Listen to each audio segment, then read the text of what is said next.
Hello everyone, welcome back to Empower Our Crowns Roundtable discussion. Today's discussion I am super excited about because I get to interview my parents. And the topic of today is love everlasting. So before we get started, I want to make sure that you guys feel comfortable. As I say to all my guests, if you don't like anything that I ask, you can always say pass, and I will go on to the next question. Does everybody understand? Yes. Okay, so let's get started. So, what is your secret to making marriage work for a lifetime? Well, I think our secret is our faith, first and foremost, our love for one another, our love for Christ, obviously, and our ability to have fun and understand where each other stands in terms of priorities. My husband is a priority for me. Even when we had children, it was important for us to be able to make time together. But I'd say the central theme is our faith, in Christ.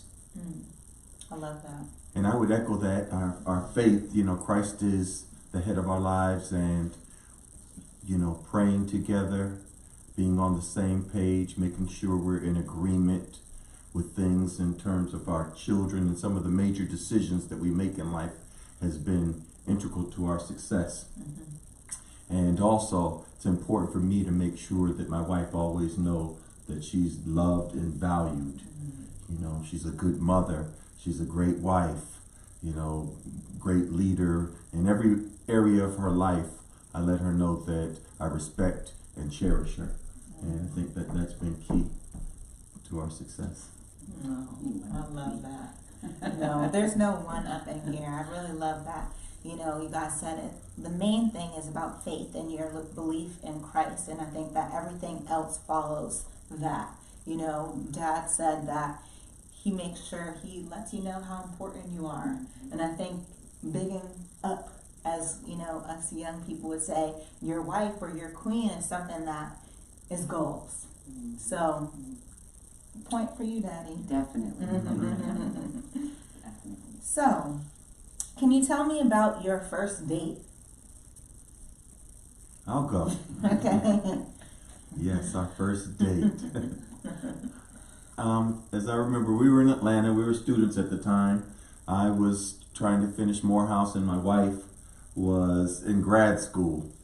And we had the opportunity to go to Upper Crust, which was one of the great restaurants, great pizza in Atlanta at the time. And as I remember it, we hit it off, easy to talk to.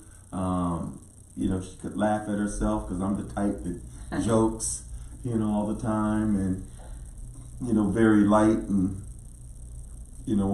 hope somebody has a sense of humor. But what I really remember is that after she finished eating her food, she started eating my food. She's not one of those salad eating babes, you know what I'm saying? So that just let me know that she felt comfortable with me and was her and wasn't trying to put on any airs, and I respected that. What he didn't say was that it was pouring down rain that day, and I had like the fly salt and pepper back in the day asymmetrical haircut, where it had to be crimped to have a certain look. And I thought I was looking good. And when he saw me, he was looking at my hair like, what's wrong with her hair? It's everywhere.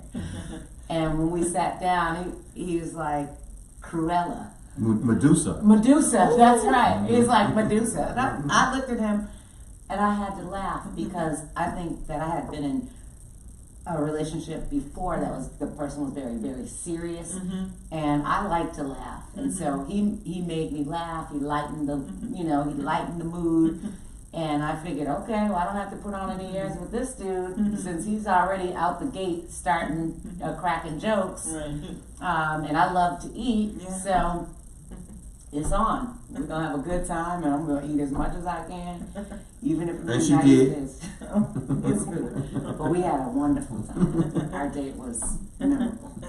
It sounds memorable. I was just envisioning you with this crazy hair, Oh, just it's eating all the fly. food, and Dad just making jokes like Yeah. he would now. Yeah. Medusa, that's exactly I'm what you call consistent. me. You are Medusa. consistent. That's exactly what you call He me. still makes jokes. All the time.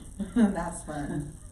Okay, so what aspect about marriage were you most surprised by?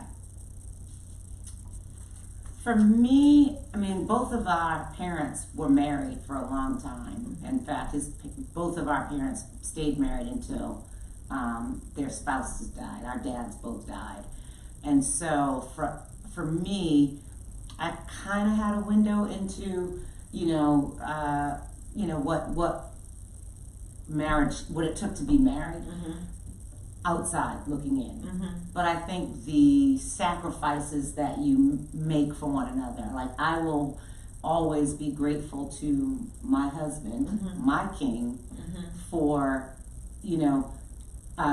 being supportive of me during times where, like if I was working on my doctorate and he knew that was a lot that was going on, and just the sacrifice that he made in terms of that time period for me to pursue what I needed to pursue. And I knew that even when you all were little, but I think as we grew in our marriage, he became even more willing to sacrifice, and that has to be a duality. It can't be one-sided. And I too, have to make sacrifices so that he can shine, and when it's his time to shine, and just figuring out how to balance that, and when one makes a sacrifice for the other. Yeah, definitely a sacrificial love. You guys take turns in that. You work as a team. Sometimes we go through life and there are different times, different seasons for different people. So knowing, I guess, without even saying to each other when that one person has to sacrifice more is a beautiful thing. Dad, did you want to add? Yeah, so for me, I think the biggest surprise or adjustment, if you will, was transitioning from being a single person to a married person. I remember early on in our marriage, oftentimes my wife would say I was inconsiderate. So things that you take for granted as a single person, I would be at work, and we both worked at the time, and we had our family, and oftentimes Ingrid's mom, Mays, and her father would watch our children, and something as simple as her rushing home to try to make a nice dinner, and I say I'll be home at a certain hour and come in an hour and a half later, and thinking that I'm working hard for the family and that's the right thing, but understanding what was important to her, and those little adjustments that you make and trying to meet the expectations. I think the other dynamic was our family dynamics were different. My father and her father pretty much were allowed their wives to be at home. And because so that was the model, the paradigm that I saw, and trying to acclimate to this time where we were both in the workforce and trying to provide for our families, and how that affected everything else we did. Who would make dinner, who would pick up the kids, when we would do things, and how we would still spend time with one another. So all of those dynamics made it, I won't say difficult, but just a period where I had to deprogram and get acclimated to the things of marriage. I would add to that, because I think I just kind of immediately went into the sacrifices, but I think what happens also, regardless of whether your parents were married or not married, you're used to a certain way, and you bring that into a marriage, right? And so I had to learn, there were certain things that my family valued that we may have paid more attention to, and vice versa, right? And so, where would we spend our holidays? How would we spend our holidays? What was important? Those kinds of things that I had to not be so consumed with what my family did, and try to acquiesce. And I think that that's important in making any relationship work, that you have to understand that you're bringing your baggage however you want to say it. It could be the best bags ever or the worst bags ever to a relationship. And the person is also in figuring out how you all want to unpack those bags and decide which ones you want to keep. Right. Those that you want to, you know, roll away, or those that you treasure. And I think that's an analogy for actually having a successful marriage. Knowing that you're going to come in with different models, regardless of how the world perceives that we're so much alike, that everyone has their different cultures and innuendos and all those things that mean something to them. Yeah, and that plays back into what you were talking about with sacrifice. You know, you come in with lots of differences, and as time progresses, you are changing and you're evolving, and you're trying to make sense of what works from both worlds colliding together. Right. So, great job so far, so good. Thank you. So, when you said I do, could you imagine that you'd still be married 28 years later?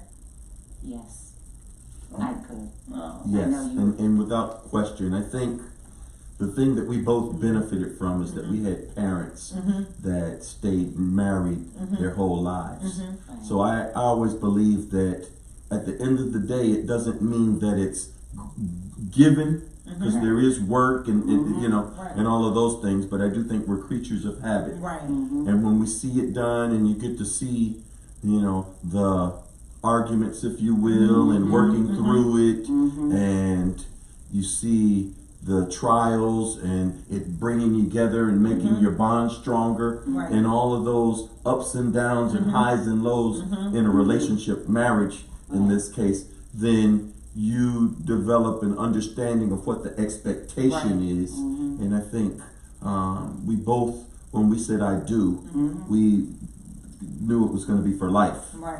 I mean, I would echo that. I mean, first of all, he was my soulmate. I knew I was going to marry him. I knew it. God just gave it to me. And I feel like there was no one else on this earth for me but him. And that meant for better or for worse. When we listened to our vows, we didn't just listen like a lot of people. I mean, it was, you know, my mom and dad surely didn't have a perfect marriage, but they worked hard to stay married for as long as they did. And so for me, it was not even a question of, you know, would I be married for 20? Right. For me, it's death until it's, you know, we're till death do us part. Yeah. And that's really valuable to hear that, because a lot of times, especially in this generation now, people are so, you know, fixated on short term or you know, instant gratification, that we as a generation unfortunately are quick to leave. So asking that question and hearing that it's not that everything is going to be all good, it's that you have to put in the time and the commitment and the work. When you say I do, that's forever. So that gives us hope. You know, that really gives us hope, and it puts things into perspective, that we have to understand that things don't just come as easy as we would want them to. Yeah, Absolutely. it's work. Okay, can you remember the specific moment in time when you knew you would end up marrying Mom? Wow. I get to go first. Yeah. I think as a young man, and I was probably 25, 26 at the time, trying to finish grad school. Oh, you were younger than that because we got married. We got married at 25 or whatever, but at 26, I think I got married.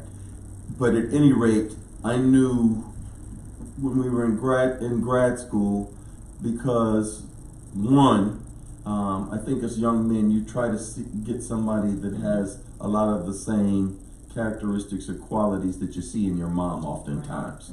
That's what young men do. Someone with integrity, someone with drive, a good heart. Obviously, they're beautiful to you. And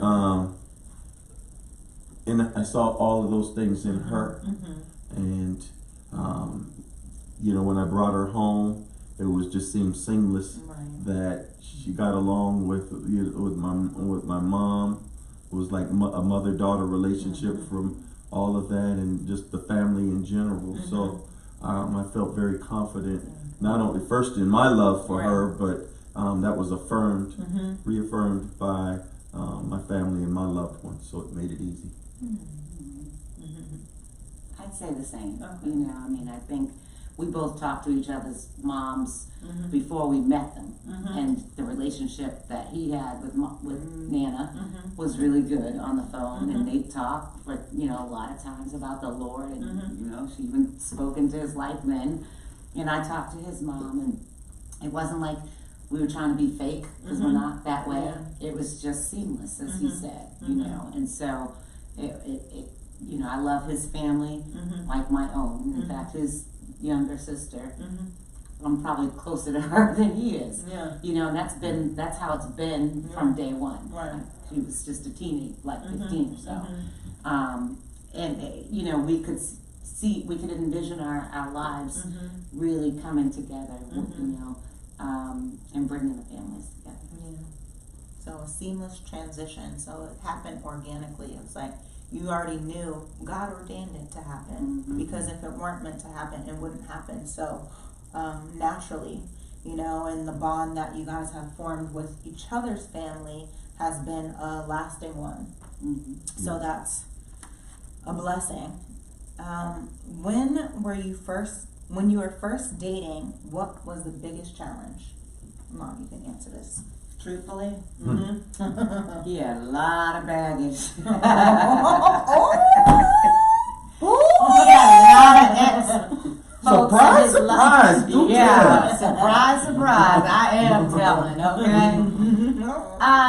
There were just, you know, he was a good-looking guy, and there are a lot of people who really found him attractive, and I'm sure that there were a lot of connections that he had prior to me, and so I think for me, start dating someone, I had been in an exclusive relationship prior to my relationship with Dad.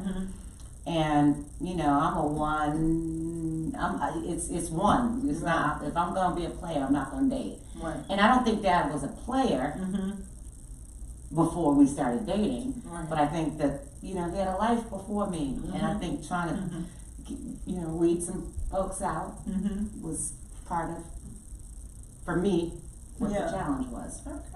I'm just being real. Honesty is policy, you know. Yes. The truth honesty shall set you free. Amen. Yes, and now it's time for my truth.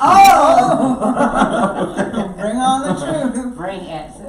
Well, no, I think from the beginning, I think once we decided that we were going to talk, yes, I mean, I was in an environment where I had been for several years and had relationships and so it was all present. So it was probably more in her face than her stuff was in my face, her past. But two, there was a past on her side, and you know, I had to deal with some of that, and you know, so I think it took us both a while to make sure that we were going to be dedicated one to another in the fashion that we both deserved. Yeah, that's a great answer. That's a great answer. That's a great answer. That's a great answer, Philly T. You know, everyone comes with a past, you know, and I think that some more than others. Some more than others, but we're not here to judge. This is a judgment-free zone. No judgment. No judgment. Because we all have a past, whatever that looks like. But what matters is how you guys are operating now. You know, and you know how you're moving forward and in one union. That's right. Amen. You had to sip tea too. Okay, so what would you say your challenges are now? You've been married for 28 years. You know, you've gotten to know each other on the deepest levels and have been around the world with each other. What would you say are the biggest challenges? That's hard because I think, you know, making decisions to make sure that we put our kids through school and what that means and prioritizing. We're, like Daddy said, we are in agreement with everything. If there are things that we're not in agreement with, I think that those would be challenging. You know, like, okay, for me, I think where do we want to be in 10 years from now? You know, his answer might be different than my answer. And I would say that might be, because I see us retiring into, you know, into the sunset someplace and being able to enjoy the fruits of our labor. So I wouldn't necessarily say it's a challenge now, but it could potentially be a challenge just because, you know, I'm ready to, we've had children and have lived our lives for our children for so long, and we have enjoyed it one another. That is my best friend right there. That is my ride or die, my apple, my scrapple, my everything. And I want us to be able to have that time. And so there might be some decisions that we have to make that, you know, that could be challenging. Okay. Yes, and I would say the thing going forward for us is, one, just making sure we keep the distractions and those things out. I mentioned when I prefaced that we always pray together, making sure that we're in agreement and understanding where, you know, if there are threats, you know, there's always going to be attack and things from a spiritual standpoint that we protect one another. You know, the word tells us that two are better than one. And I see that manifest in ourselves every day because we have God as the third cord. And that's so important. But as we speak it and look at the future, what that is, I see us doing great things together. Yes, we have the church and we're co-pastors and everything, but I see our purposes where we've started out in two careers, working towards one common goal of the family. I see that our work as we get older and in the years to come, us working together, you know, or it's a common goal and doing great things for the world. Not necessarily the answer that you're probably seeking in terms of challenges, but I think that's as authentic as it gets for us in terms of challenges, because I think we've gone through, you know, whether it's health challenges or, you know, financial challenges. I think the fact that we have so much faith in God and He has seen us through, He has provided, He has healed, He has done all the things that a lot of couples would say, you know, those are major challenges. I mean, we look at them as hiccups. You know, Bumps and in we the just try to, I think because we're on the same page with that, that we don't really look at those as challenges. But I do want to be able to ride off into the sunset with my husband. And that is a challenge because I think, you know, sometimes he wants to be able to save the world. And I'm about saving the world, but I'm being a little bit selfish. There are times where I just want him to himself.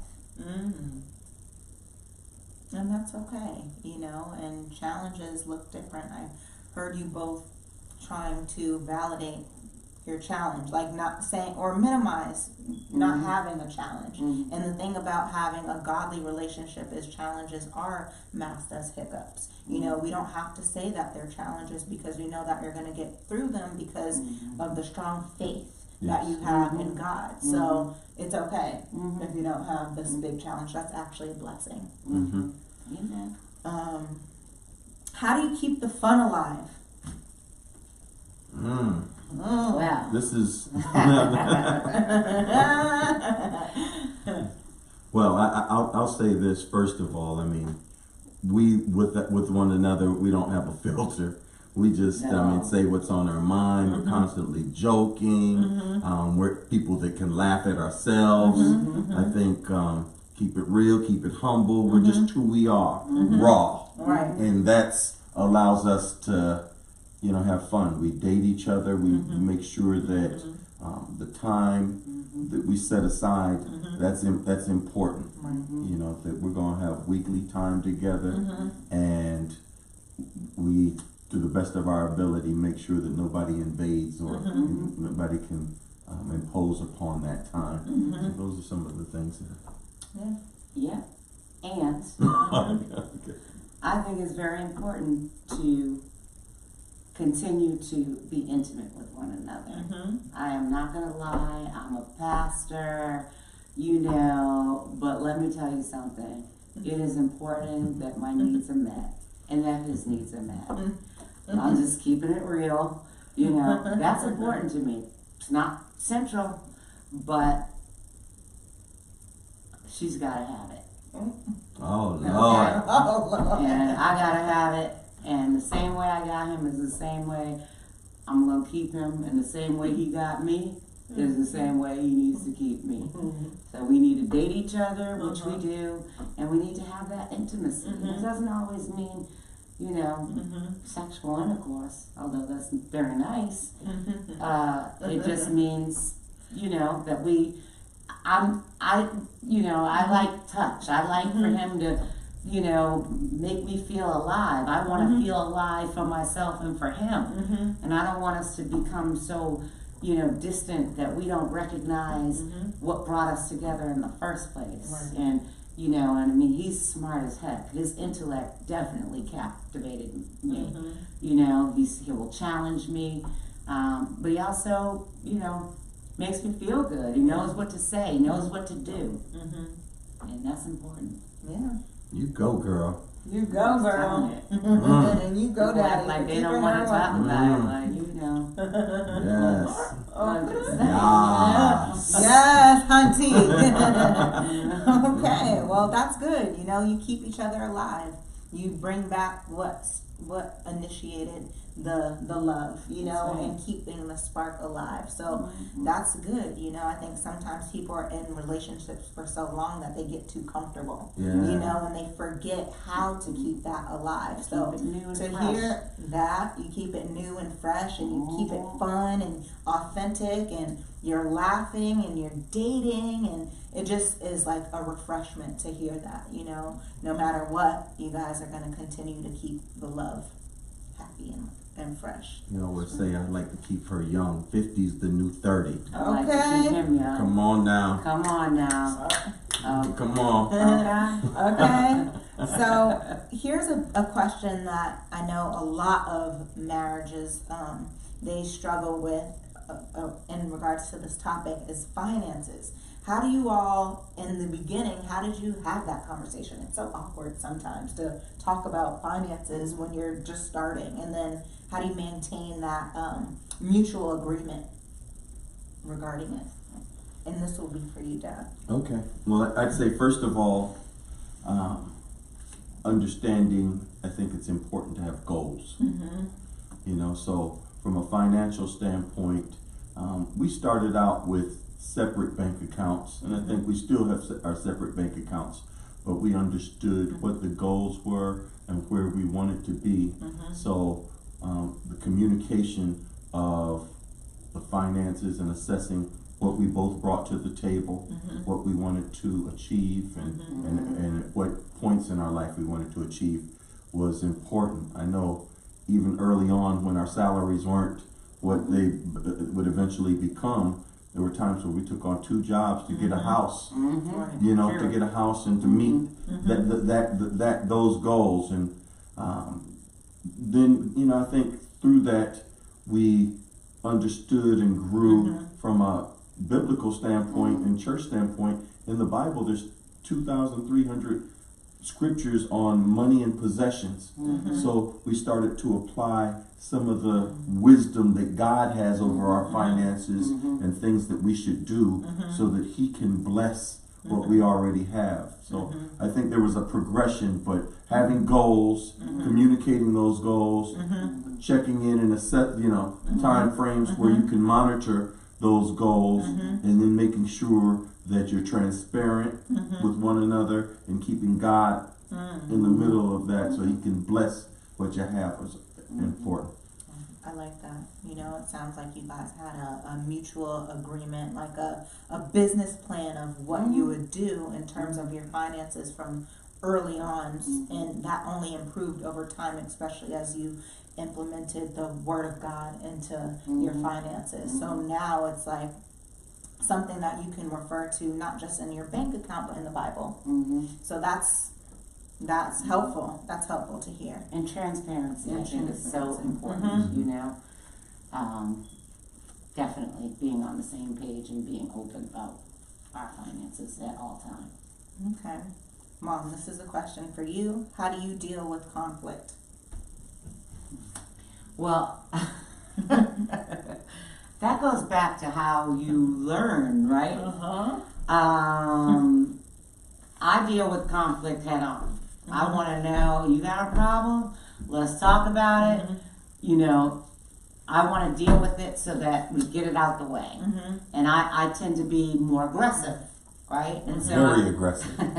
you know, it's just like, okay, what's your beef? Let's talk about it. And then, and in my household growing up, you know, you said whatever you needed to say. You had thick skin. You move on, and you don't hold on to it.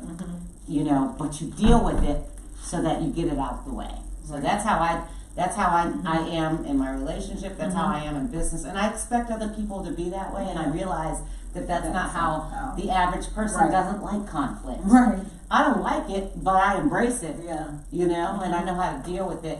I think, but I think that that's different from how Daddy deals with conflict.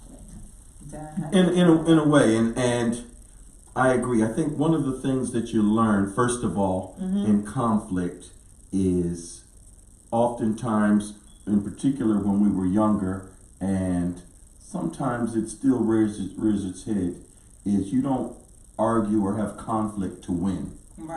Sometimes we can try to hurt the other person and get the last word in, or get the jab in that's better, and I think that was something that we've had to learn over time, that your conflict should be to achieve a purpose so that both parties are edified, and then you can mutually come back to a place of reconciliation. And we haven't always done that, but to her point, she is someone that likes to okay, let's talk about it, let's do it right now. And one of the things that I think you learn through marriage and being respectful in a relationship is respecting the differences. There is sometimes people need time to assess, get the emotion out of it, and then they can talk about it in a rational manner, so that you aren't don't have the vitriol and the sharp words, you know, and trying to hurt somebody, because if you try to address conflict too early, you can exacerbate it instead of diffuse it. And that's so these are things that we've had to learn, you know, over time. Being respectful. How do you argue? What time frame do you need? Is the emotion out of it now? And yet, and still being mindful. What the scripture in the Bible says, that we shouldn't go to bed angry with one another. Because then you give the enemy a foothold to get in and, you know, and wreak havoc in your relationship. So trying to honor that whole bag and whatever is just it's a growing process. In a process where you need to continue to you never stop educating yourself on how we can do that. But I would definitely say we've learned to have conflict without trying to hurt or somebody be a winner. You want to mutually win. You can be right and and lose. And I think that has happened over time, right? I think when you're young, we got married in our 20s, right? And so, and we're both very competitive people, and we're both stubborn, you know, and so I think that there was that, like, you know, you want to get the last word. But what you do realize is that, and my mom, and I know his mom, always said you don't go to bed angry. I grew up hearing that, like, you don't go to bed angry, which is one of the reasons why I felt a sense of urgency. Let's talk about it now, because we're going to bed angry. But that, it doesn't necessarily mean that you're going to bed angry. You're respecting the other person's way in which they need to deal with conflict. So compromise. So we have a few more questions, but just as you guys learned each other's behaviors as it pertains to conflict, how did you learn each other's love languages, and what are they? Well, go on. You can go first. Well, I think Dad is, he likes affirmation. He needs to, you know, like he doesn't require much, even though I love giving him gifts, because he's so sweet, and he doesn't ask for anything. Like he's the sweetest person I know, and so I love to give gifts to him. But for him, he's satisfied with, you know, good job, baby. Like I just showed him a clip from This Is Us, where Beth was like hyping up her man and saying, you know, honey, you can do it. And you know what? That's how I feel about him, and I know he responds to that. Right. You know, he needs that affirmation. And it's my job as his queen, and he is my king, to affirm him. Yeah. Right? And so, you know, that, and I think, what else would you say, babe? I mean, that's like the major one. And I think in terms of that I perceive to be your love language.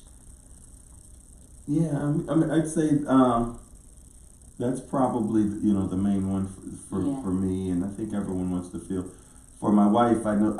First of all, let me say this: in terms of love languages, when we first got married or whatever, I was sort of oblivious. Yeah. You know, you sort of subconsciously do things that want to try to bring joy. Right. But until we read the book, The 5 Love Languages, you know, that's when it became very evident to me that you can do things that you think a person should get joy out of, and that is with the best intentions in your heart, but it may not meet their love language. Right? Yeah. And so when I learned about the love language, it allowed me to better focus my efforts and to get a better return on my investment.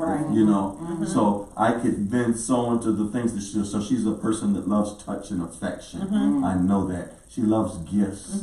You know, she loves to give gifts. Yes, but she loves deeds.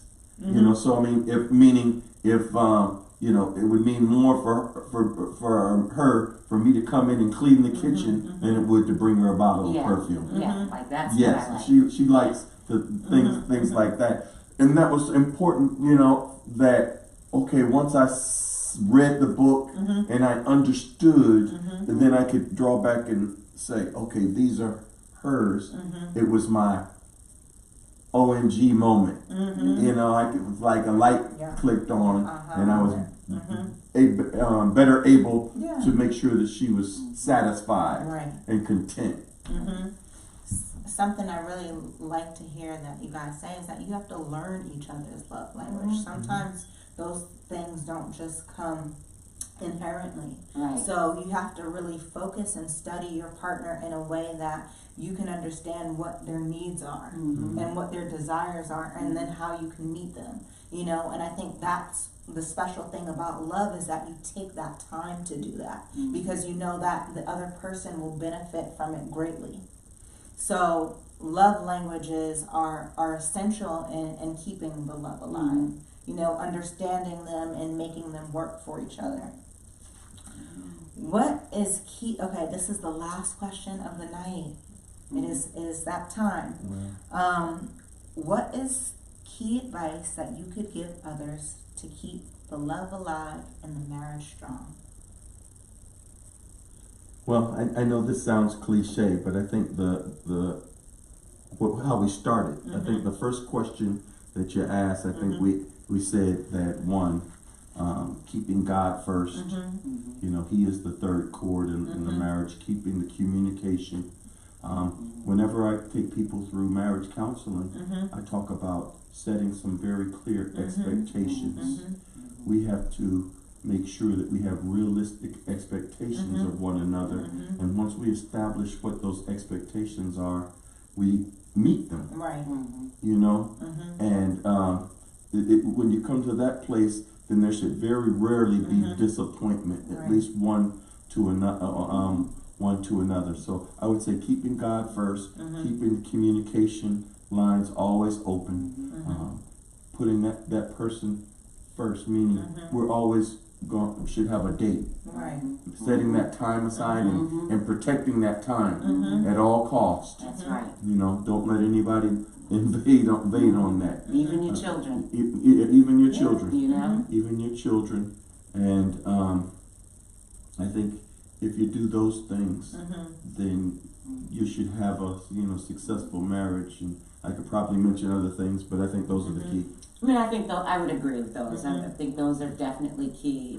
And, you know, when not just having it be a cliche, but living it. Living it, really living it.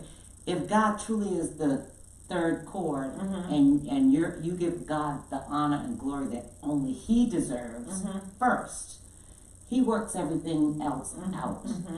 But I also recognize that how important it is, even with kids. I hear some couples who have been together for a long time where they're like, we've never been on a vacation without our kids, or our kids come 1st. Mm-hmm. We love y'all. Right. God put us together Yeah. for us to have you all. Mm-hmm. But the reality is, that's my man. Mm-hmm. And after God, That's He my comes woman. first. Right. And then you all, and it's not that we would ever, we want to make sure we provide everything for you, but you have to know that we make time for one another, and He protects me. He's my protector. He protects the queen, and then He protects the I house. love her as Christ loves the church. You know, and I think And I that, strive for that each and every day. you know, Yeah.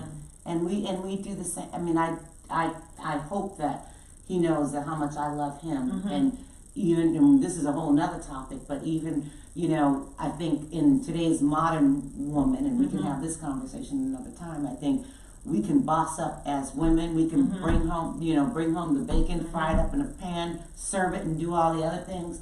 But we've lost sight in relationships that a man is still a man. I don't want to be a man.